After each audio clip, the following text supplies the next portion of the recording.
Sir 'కల్కి' సినిమాను ఉద్దేశించి హ్మ్. 'ప్రభాస్ ఒక జోకర్' అని చెప్పేసి ఒక బాలీవుడ్ నటుడు హ్మ్. అన్నారు. అంటే అంత పెద్ద మాట ఎలా అంటారు సార్? మీ ఉద్దేశ్యం ఏంటి అలా మనం అనడానికి? ఆల్రెడీ అన్నాం గదా! నేను ఆల్రెడీ అన్నాను. కొంతమంది నన్ను ఆడుకున్నారు. హ్మ్. అంటే పెద్దగా ఆడుకోలేదు గాని ఎందుకంటే నేను ఇక్కడే సినిమా ఆర్బిట్‌లో చూసినప్పుడు హ్మ్. థియేటర్‌లో అబ్సల్యూట్ సైలెన్స్. ఆ పక్కన కూర్చున్న అబ్బాయిలందరూ నా పక్కన అందరూ కూర్చున్నారు. ఆ పై సీట్ బయటికి వెళ్ళి మారిపోయాను నేను తెలియక. హ్మ్. అక్కడ నలుగురు అమ్మాయిలున్నారు. ఇక్కడ నలుగురు అమ్మాయిలు. అదే అనుకుని మిస్టేక్ అయ్యి మీరు కూర్చున్నాను. తర్వాత నాకొచ్చి ఫుడ్ ఆర్డర్ చేస్తాం కదా! అది అక్కడ చేస్తామంటే నేను రా అని చెప్పానన్నమాట అది. హ్మ్. అప్పుడు అర్థం అవ్వలేదు. ఈళ్ళ చెప్పి కూర్చున్న వెంటనే అలా పలకాయించాం కదా! హ్మ్. అవునవును. అమ్మాయిలు కాబట్టి. సో, వాళ్ళు వీళ్ళ మటుకు కొత్తగా చూస్తున్నారు నన్ను. వాళ్ళలో కూడా నవ్వు లేదు, ఏమీ లేదు యాక్చువల్‌గాను. ఒక హ్మ్. కదలిక లేదు. చివర్లాగా ఉన్న ఆడియన్స్ ఆ సినిమాలో చూశాను. మరి ఆ సినిమా ఎలాగ ఆడిందో, ఆ పేరు గురించి అంటే చెప్పిన ఎక్స్‌పెక్టేషన్ మీద ఆడతాయి కొన్ని కొన్ని సినిమాలు. హ్మ్. 'ప్రభాస్' అంటే ఇష్టమన్నా కూడా ఈ సినిమా గురించి ఎందుకు చెప్పారంటే, నాకు కూడా అలాగ అనిపించింది. నేను జోకర్ అనే మాట అనలేదు గానీ, ఇక్కడ కొంతమంది ఈ మధ్య నన్ను జోకర్ అంటారు హుహు. కామెంట్‌లో. "ఏ కామెడీ చేస్తున్నావా ఏంటినా" అన్నాడు. అప్పుడు చెప్పాను వాడికి కింద ఒకసారి పెట్టాను 'బేరరామ్ జోకర్' ఆ! మహానటుడు యాక్ట్ చేశాడు. ఎవడు హ్మ్. 'రాజ్ కపూర్' ఆ! అంతకన్నా గొప్ప ఏంటని.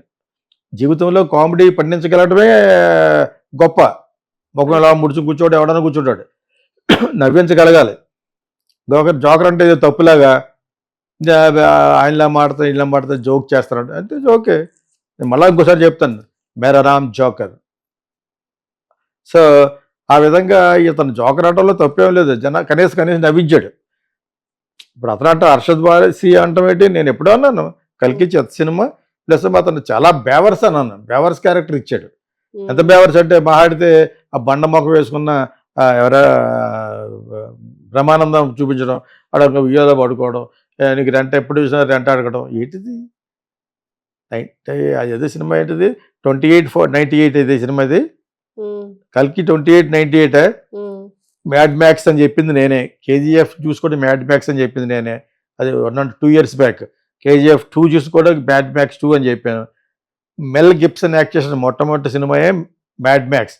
దాన్ని ఆ రోజుల్లో రీమేక్ చేసినట్టు కూడా చెప్పేసాను. చిరంజీవిని పెట్టి 'యమకింకరుడు' అని తీశారు 'రాజ్ భరత్.' అతను హ్మ్. కూడా నా ఫ్రెండే. ఓకేనా? తమిళియన్నే. అతను మంచి సినిమాలు తీశాడు ముందు. ఇప్పుడు ఏమైపోయాడు గానీ, అతను పెట్టి 'అల్లు అరవిందే' తీశాడు 'యమకింకరుడు' అని. హ్మ్. కాకపోతే ఈ గెటప్‌లన్నీ మార్చేసి ఇంక చిరంజీవి సినిమాలంటే ఎలా ఉంటది మరి ఆ రోజుల్లోను? పాటలుండాలి గదా! సో, ఆ విధంగా తీశారు గానీ, ఈ ఈ టైప్ ఆఫ్ బ్యాక్‌గ్రౌండ్ పెట్టేసి 90 28, 98 అంటాడు ఈ డైరెక్టర్. అలా ఉంటదా 28, 98లో? ఫుల్ ఎడారిగా ఉండి, ఎడారిలో ఉంటదని. 'మ్యాడ్ మ్యాక్స్' జస్ట్ ఎన్ ఇల్యూషన్. ఒక ఫ్రీక్ అనమాట. హ్మ్. గంజాయి అదే ఈ డ్రగ్స్ తోటి, ఆ వెహికల్స్ కూడా మనం ఊహించలేని వెహికల్. ఎప్పుడో 35 ఇయర్స్ బ్యాక్. నేను డైరెక్టర్ అవ్వడానికి వచ్చింది 'మ్యాడ్ మ్యాక్స్.' హుహు. మెల్ గిబ్సన్. తన తర్వాత డైరెక్టర్ అయిపోయాడాయన. 'బ్రేవ్ హార్ట్' పెద్ద పెద్ద సినిమాలు తీసి దెబ్బతిని 'ప్యాషన్ ఆఫ్ క్రైస్ట్' అని యేసు ప్రభు మీద సినిమా తీశాడు. అంతకు ముందు వచ్చిన నష్టాలన్నీ కూడా పోయినాయి. హుహు. 'ప్యాషన్ ఆఫ్ క్రైస్ట్' నెక్స్ట్ ఏం తీశాడు? ఒక్కొక్క డైరెక్టర్ 20 సార్లు చూసి సినిమా ఏంటి? ఇంక్లూడింగ్ రాజమౌళి లాంటి వాళ్ళందరూ కూడాను 'ఎపోకలిప్టో' హ్మ్. అని తీశాడు ఒక సినిమా. అర్థమైందా? సో, డైరెక్టర్ అయ్యాడనమాట. ఇవన్నీ వాళ్ళ దృష్టిలో చిన్న సినిమాలు ఈ రెండును. హుహు. 'బ్రేవ్ హార్ట్' లాంటి పెద్ద పెద్ద సినిమాల్లో పోగొట్టుకున్న $300 మిలియన్, $25 మిలియన్ తీసిన 'ప్యాషన్ ఆఫ్ క్రైస్ట్' అండ్ 'ఎపోకలిప్టో'లో గడించాడు అతను. హ్మ్. ఇప్పుడు అవి దర్శకులకు ఆదర్శం అయిపోయింది ఇప్పుడు. ప్రతి ఒక్కడు చూస్తాడు అది. 'ఎపోకలిప్టో' ఒక హ్మ్. అడవిలో జరుగుతూ ఉంటది. ఫైనల్‌గా సినిమాలో సెంటిమెంట్ ఇండియన్ సెంటిమెంట్ వాడాడు. ఒక గర్భవతిగా ఒక అమ్మాయి ఒక నూతిలో పడిపోయి ఉంటది. ఆ అమ్మాయి పైకి రావాలి. హ్మ్. ఫైనల్‌గా sentiment speaks. Saul of the movie అంటాను నేను. మా సినిమా వాళ్ళ గురించి, మా స్టూడెంట్స్ గురించి మళ్ళా చెప్పేది ఏంటంటే, హ్మ్. సౌల్ ఉండాలి, ఆత్మ ఉండాలి. అందులో. సో, ఏ ఆత్మ లేదు సరిగదా, ఏదో ఒక ఊహకి అందనట్టుగా ఒక ఎడారిలో రకరకాల వెహికల్స్ ఇవన్నీ 'మ్యాడ్ మ్యాక్స్‌లో' చూపించారని చెప్పాను. ఆ సేమ్ థింగ్ 'కేజీఎఫ్‌లో' చేశారు. తర్వాత 'కల్కిలో' తీశాడు. 'కల్కిలో' ఇంకొంచెం పెద్ద ప్లాట్‌ఫార్మ్ తీశాడు. పెద్ద పెద్ద ప్లాట్‌ఫార్మ్ ఉంది. పెద్దోడిని పెట్టాడు. అమితాబ్ బచ్చన్ గాడ్డం, ఆడు అందరూ డూపులే. హ్మ్. అమితాబ్ బచ్చన్ వీళ్ళ ఎవరైతే ఆ యాక్షన్ సీన్‌లలో అందరూ డూప్స్. ఒక్కొక్కళ్ళకి ఇద్దరిద్దరు డూపులు. ఫైట్ హ్మ్. చేసేటప్పుడు ఒకడు, జంప్ చేసేటప్పుడు ఒకడు. అలా తీయాలి. లేకపోతే అమితాబ్ బచ్చన్ అడుగేసి అడిగితే నేనే చేయలేకపోతున్నాను. ఇంకా అమితాబ్ బచ్చన్ వేస్తాడు. అర్థమైనప్పుడు మీకు? హ్మ్. అంచేత అతని ఫేసు. కమల్ హాసన్ ఆ ఫేసు లేదు. ఏదో చూపించాలి, సెకండ్ హాఫ్లో చూపిస్తామని చెప్పేసి లాస్ట్లో ఇలా తిరుగుతాడు ఒకసారి. అప్పుడు తప్ప ఇంకెవట్లేదు. కమలాస్ కాబట్టి ఎవరితో పెట్టదు తీయచ్చు. శంకర్ చేసిన అదే పని. నేను ఒకసారి విశాఖపట్నంలో వెళ్తున్నాను మొన్న బీచ్లోను. ఒక 1000 మంది జనాలతో బీచ్లో తీస్తారు. ఏంటంటే కమల్ డూపుడు అంటున్నారు. అతను పెట్టి తీస్తున్నాడు. అతను అది తీయడం తప్పని కాదు. ఇప్పుడు ప్రస్తుతం జరుగుతుంది అదే. వాళ్ళకు కొన్ని ఇమేజ్ను వాడుకోవడం కోసం ఆ ఫేస్ని 5-6 సార్లు చూపిస్తారు అంతే. మిగతా చేసేదంతా డూపులే. లేకపోతే ఈ వయసులో అక్కడే చేస్తారండి. ఎక్కడి నుంచి అక్కడ జంప్ చేసి పోతాడు. ఆ ఈ జీప్ దూకాలన్నారు, బెడ్లన్నీ పెడతారు. పెట్టాడు, ఈ దడు విరిగిపోద్ది. అంచేత నేను దాన్ని తప్పట్లేదు. అమితాబ్ బచ్చన్ అసలే కాలు గీసేసి కాలేయాడు. కాబట్టి నడుస్తున్నట్టు కౌన్ బనిగా కరోడ్పతిలో ఒక కింద స్టిఫ్ ప్లాట్ఫామ్ వేయించారు జారిపోకుండా. ఇంకా యంగ్ ఫెలో కింద చూపించడం కోసం చూడండి, ఎప్పుడైనా కౌన్ బనిగా కరోడ్పతిలో నడుచుకుంటూ వస్తాడు కారిడార్లో టక టక టకమని. అదేప్పుడు కొంచెం ఫాస్ట్ కూడా చేస్తారు ఫ్రేమ్స్. ఈ రెండు కలిసి అతన్ని ఎత్తుతారు. ఎందుకంటే రోజు ₹1,00,00,000 ఇస్తారు కదా, వాడుకోవాలి. సూట్ ఉంటుంది, ఒక 3 lakhs 4 lakhs 4-5 lakhs ఉంటుంది అది. ఈ సోనీ షోలు అన్నీ కూడా అందులో వేసుకునే జడ్జిలు ఇవన్నీ కూడా స్పాన్సర్డ్ బై ద టీవీ. ఒక్కొక్క డ్రెస్ ఎంత ఉంటుంది? ఇప్పుడు నేహా కక్కర్ ఉంటుంది, వేసుకునే డ్రెస్ మోర్ దెన్ 1 lakh ఉంటుంది. షో దాని మీద వాళ్ళు తెగ సంపాదించేస్తూ ఉంటారు టీవీలో. సో ఇదే సందర్భంలో అది కూడా చెప్పేశాను.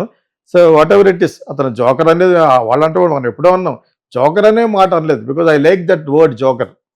జోకర్ అంటే ఏంటి? నవ్వించేవాడు, జోక్ చేసేవాడు కదా. నా ఒక సినిమాలో జోకర్ బొమ్మ మీద స్టార్ట్ అవుతుంది సినిమా. టైటిల్స్ అంతా కూడా జోకర్ బొమ్మ మీద వస్తుంది, సర్వర్ సుందర్ గారు అబ్బాయిని. సో ఆడెవడ కింద ఈడో పెద్ద జోకర్ అండి అని అడుగుంటే I feel it's appreciation. They appreciating me. నిజ జీవితంలో నవ్వించగలుగుతున్నాను అనమాట నేను. సో ఇతన్ని జోకర్ అంటే వల్ల ఉన్న ఉద్దేశం వేరే. అతను లార్జర్ దెన్ లైఫ్ హీరో కింద ఇండియాలో ఊహించుకుంటున్నారు. ఇండియన్స్ లివింగ్ అబ్రాడ్లో కూడా ఊహించుకున్నారు. అంటే చాలా పెద్ద స్టార్ కింద లెక్క ఇండియాలో, లార్జర్ దెన్ లైఫ్ స్టార్ కింద లెక్క ప్రభాస్ని. అందగాడు, సెక్స్ సింబల్ ఫర్ గర్ల్స్, ఎన్నోసార్లు చెప్తున్నాను. Even in spite of all that I still like him. Okay, ఇటువంటి ప్రభాస్ని జోకర్ అని వాడన్న ఉద్దేశం వేరు. ఒకటి అసూయ, బాలీవుడ్ ఇంత జోకర్గా ఉన్నాడు, ఆయన కూడా 1000 కోట్లు 200 కోట్లు కలెక్ట్ చేసేసిందని ఆడు. ఒక క్రిటిక్ వాడు అన్నిటికీ అంటాడు. ఆ క్రిటిక్ కూడా పేరెందుకు వేస్ట్, అనవసరంగా వాడిని పాపులర్ చేయడం. వాడు అన్నాడు ఇది అటు మనం అన్నమాటే. బేవర్స్ గాడు ఆ క్యారెక్టర్ బాగోలేదు, మేబీ డైరెక్టర్ కరెక్ట్ ఏమో, వాడికి ఆ బేవర్స్ క్యారెక్టర్ ఇస్తేనే జనాలు లైక్ చేశారేమో. But I don't think so. The క్యారెక్టర్లో ఒక కన్సిస్టెన్సీ లేదు, ఒక దానికి ఒక వీరత్వం లేదు, ఏమి లేదు. It's neither heroic film or అద్భుతంగా అని ఉంటాడు. అక్కడక్కడ జోక్గా మాడదు, ఈ రాజమౌళి వెళ్ళిపోతుంటే మాడటం, ఇంకోటి ఎవడో వెళ్తూ పోవటం సినిమాలో లేదు. వాళ్ళకి వచ్చిన కాన్ఫిడెంట్ ఇచ్చారు చూసారా, అంటే వెళ్ళిపోతుంటే మాడుతూ ఉంటారు. ఇవన్నీ చూసి వాళ్ళు జోక్గా అనిపించింది. Rajamouli also known in Bollywood also today. ఎందుకు పెడితే తప్పే ఉంది, రామ్ గోపాల్ వర్మ పెడితే తప్పే ఉంది అని పెట్టారు అనమాట. ఓకే, వీళ్ళతో పాటు వాళ్ళు కూడా జోకర్లకి తగినట్టు లెక్క. నీ దగ్గరికి వస్తే నన్ను 5-6 సంవత్సరాలు వదలం, ఇవన్నీ పర్సనల్. అక్కడ మళ్ళీ సడన్గా ప్రభాస్ అయిపోయినట్టు లెక్క. దానికి ఒక కన్సిస్టెన్సీ లేదు. బట్ ఓకే, సినిమా ఫైనల్గా దేనికి? ఎంటర్టైన్మెంట్కి. డైరెక్టర్ వాళ్ళు ఏమనుకుంటారు, whether we're entertaining using Prabhas or not.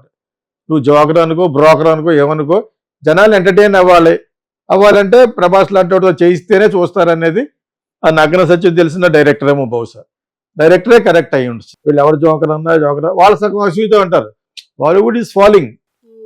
ఇప్పుడు ఒక సినిమా చేయాలంటే షారూఖ్ ఖాన్ వాళ్ళది చాలా ఆలోచించాలి. ఆ డైరెక్టర్కి స్టూపెండస్ సక్సెస్ ఉండి, అలాగే కదా మన ఏమంటే పట్టుకెళ్ళి నల్లగా ఉన్న డైరెక్టర్ని తమిళ నుంచి పట్టుకెళ్ళి డైరెక్ట్ చేయించారు కదా మన లాస్ట్ సినిమా. ఇన్ని ఆలోచించి చేయాలి. మరి ప్రభాస్ అలా కాదే, ఆడు ఎవడో కొత్త వాడికి ఇచ్చాడు, ఇంకోటి ఎవడో తెలియనోడికి ఇచ్చాడు. ఇప్పుడు తనతో డైరెక్ట్ చేసే వాళ్ళందరూ కూడా పెద్ద అడ్రస్ ఉన్న వాళ్ళు ఏం కాదు. 1 movie 2 అంతే కదా. ఇందాక చెప్పిన డైరెక్టర్ కూడా 1-2 సినిమాలే కదా ఉన్నాయి. అంటే ప్రభాస్ పేరు మీదే వెళ్తుంది. ఆ విధంగానే కల్కి డైరెక్టర్ ఎన్ని చేశాడు, 2-3 చేశాడు. ఓకే, అంత పెద్ద ఇండియా అంతా తెలిసిపోయే డైరెక్టర్ ఏం కాదు కదా. ప్రభాస్తో చేశాడు కాబట్టి తెలిసింది. అంటే ప్రభాస్ పేరు మీదే ఆడుతున్నాయి సినిమాలు. Prabhas has become larger than life and he has become a man of his own image in entire Indians in abroad. ఏమైనా వాళ్ళు కూడా చూడొచ్చు. Other people also can watch. I think he's the real global star, Prabhas. అటు joker అనుకున్నా ఏమనుకున్నా కూడా నేను అన్నాను బేవర్స్ క్యారెక్టర్ ఇచ్చాడని. బేవర్స్ అనలేదు, బేవర్స్ క్యారెక్టర్ ఇచ్చాడన్నాను. డైరెక్టరే కరెక్ట్ అయి ఉంటుంది. Okay sir, thank you.